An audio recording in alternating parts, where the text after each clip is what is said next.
বান্দাই যখন নীরবে নিবৃতে ভুলগুলি বুঝতে পাইরা সাজদা দিয়া চোখের পানি ফেলায় আল্লাহর আরশ পর্যন্ত কাইপা আল্লাহর কাছে সুপারিশ করে, আল্লাহ আপনার বান্দারে মাফ করে দেন। এজন্য আল্লাহ তওবাকারীকে বড় ভালোবাসে।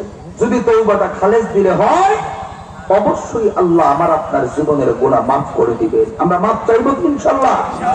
জীবনে গুনাহ নাই এমন কোন মানুষ তো এই মাহফিলে নাই, নাকি আছে?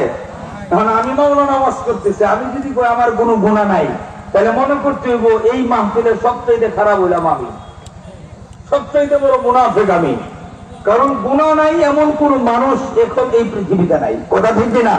প্রত্যেকটা মানুষের গুনাহ আছে, ভুল আছে, কিন্তু ভুলের জন্য সংশোধন হচ্ছে তওবা। এজন্য তওবা কিভাবে করতে হবে, কেমন ভাবে, সাহাবায়ে কেরাম কিভাবে তওবা করছে। আল্লাহর নবীর একজন সাহাবী ছিলেন।